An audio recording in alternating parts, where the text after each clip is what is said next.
ทางจังหวัดนครราชสีมานั้นได้ร่วมกับเทศบาลตำบลหัวทะเลวัฒนธรรมจังหวัดนครราชสีมาจัดงานแถลงข่าวประเพณีลอยกระทงพระประทีปพระราชทานโครงการประเพณีลอยกระทงเทศบาลโคมไฟและส่งเสริมผลิตภัณฑ์โอท็อปประจำปี 2565 ครับที่บริเวณตลาดน้ำบึงหัวทะเลตำบลหัวทะเลอำเภอเมืองนครราชสีมา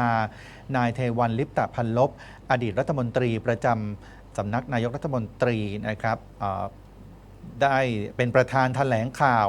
งานประเพณีลอยกระทงพระประทีปพระราชทานจากสมเด็จพระเทพรัตน์ขออภัยครับจากสมเด็จพระนิธิถาธิราชเจ้า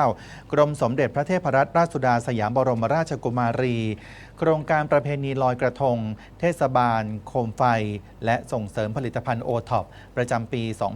2565 และโครงการส่งเสริมภูมิปัญญาท้องถิ่นแข่งขันเรืออีโปงประจำปี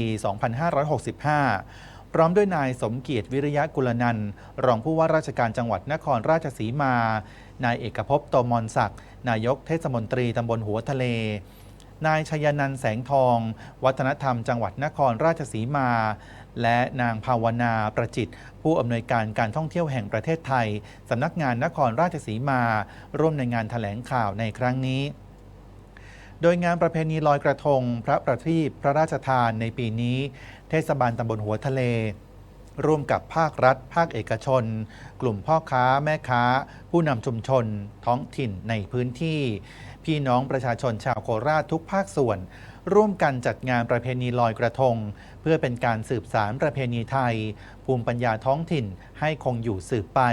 เพื่อส่งเสริมความเป็นไทยวิถีถิ่นวิถีไทยวัฒนธรรมไทยวัฒนธรรมเอเชียสืบสานขนบธรรมเนียมประเพณีลอยกระทง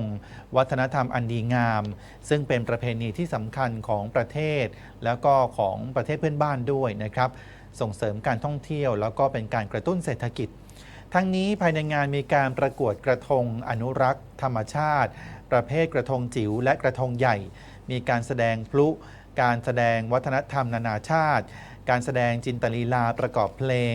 ศิลปะวัฒนธรรมต่างๆการจัดการแข่งขันเรืออีโปง